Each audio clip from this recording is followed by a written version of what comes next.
Hi there. I am Gwen Raymundi. I am a licensed marriage and family therapist associate here in the state of Washington, and this is my new video series, and there's an essay series that goes with it called On Ancestral Trauma and Internalized Misogyny. And in the essay that goes with this is the first video. In the essay that goes with this first video, I defined how I use the terms ancestral trauma, intergenerational trauma, relational trauma, and internalized misogyny, and what I mean by those. And in the video, I wanted to talk about the ways that we pass this on unconsciously and the importance of bringing those habits, idiosyncrasies, ways of being into our conscious mind so that we can make deliberate and intentional choices about how we want to be in the world, right? So there's many ways that these types of traumas show up. Some of them are incredibly benign. I mentioned in the essay that one way that intergenerational trauma was passed, or an intergenerational idiosyncrasy was passed down in my family is both my sister and I have my mother's laugh. That is not a traumatic thing. That is pretty benign, but we heard her laugh, right? That was a nurture thing, and we internalized the way we do that. It's not something we're conscious of. We didn't one day say, oh, I'm going to laugh just like mom. This is just the way we are. There's also the reality that our mom tended to swear like a drunken sailor, and both my sister and I have that tendency ourselves. Again, this was not a conscious choice. This was not a, oh, I'm gonna have, I'm gonna swear all the time. It is something that our mother did, and it is something that we learned. There's other things, there's other words that have been passed down through my family that tend to cause more harm. One of them is lazy. Lazy is a big trigger word in my family. It's the last thing you ever want to be in my family. It's such a traumatic word that's been passed down that I, several years ago, was attempting to do a guided meditation, and in it the speaker said, allow yourself to be lazy, and I immediately went into a panic attack. That word is not okay in my body and in my system.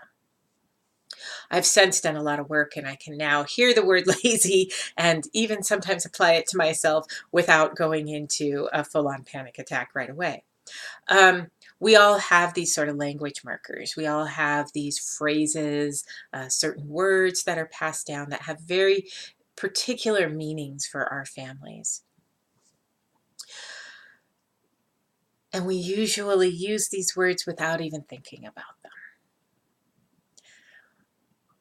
We don't think about what they really mean for us, or what they're bringing up for us, or that they were simply a learned behavior. We just use them. The biggest insult I could ever give a person was calling them lazy, right? It's not really true anymore. I have a very different perspective of rest and nourishment now than I did before. But in my family, anything that was taking care of yourself was being selfish and being lazy. And that's not allowed, right? So that's, another example of how this is passed down. Child abuse is typically an action and behavior that is also passed down. We can see how, a mother who abuses her children was abused by her mother. More than likely, that mother was also abused, right? On and on and on. We can see how these things are passed down, again, in relatively benign behaviors, the way we walk, the way we sit, right? We may resemble other family members. This all relates to then the greater impact of of our cultural relational trauma and the messages that we receive from the greater world about who we are, right? Be that female, be that a person of color, be that a person who does not identify as cisgender, be that a person who is whose sexuality is not heterosexual, be that, right, person who's not able-bodied, right, or differently able-bodied, right? There's all these ways that we receive messages from the greater world, and we again internalize those. And we internalize them about ourselves, and we also internalize them about others. And so both the intergenerational trauma that's passed down and the cultural relational trauma that is passed down and in creates a sense of othering that we do with people who aren't exactly like us, or people who aren't acceptable within our own family norms, or within the norms that culture says are correct, right? And much of this is unconscious. So much of this is unconscious. When we look at racism, when we look at homophobia, when we look at misogyny, sexism, when we look at all of these things, often people who are very well-intentioned, people who have very broad minds, are very open to things, still have this internalized stuff, this stuff that they have taken in from the world about people who are different. It's why we can say all white people are racist. This is true.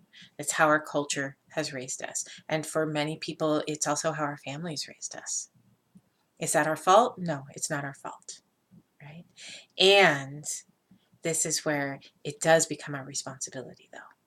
And it's really important that we understand the difference between the two, especially when we're looking at ancestral and intergenerational trauma and cultural relational trauma and how they impact us.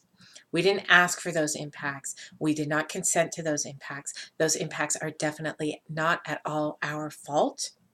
And it is our responsibility as individuals and collectively to do this work, to unravel it and dislodge it and process and move it on out of our system so that we can do different in the world, so that we can be different in the world, so that we don't pass on these traumas to the future generations, right? So that we find our ways to, I don't like using the word healing, but in many ways it is to healing, right? And we do that by first becoming aware, by learning how all these different aspects beyond our own personal lived experience, beyond the abuse that we received, beyond the violence that we felt that we were a victim to in our lives, beyond that, but the greater impacts also, and how they affect our subconscious and our unconscious, and also how they affect our bodies and our nervous systems and our sense of belonging and our sense of boundaries and our sense of safeness. All of these are important things to take into consideration and to begin to bring into the light so that, again, we can examine them mindfully, intentionally, and then unravel them, unpack them, dislodge them, process them, do the work we need to do to create space to then do different. And that is all I have to say in this video today. This is the first of a 4-part series. This series is introducing an intimate online circle that I am offering that begins on April 1. If you're viewing this on YouTube, there's a link to the circle as well as the essay that goes with this video there in the description. If you're viewing this on my blog or in the newsletter that I sent out, the link is also somewhere below the video, either immediately below on my blog or down in the PS section of the newsletter. All right, I will see you again next week. Thank you.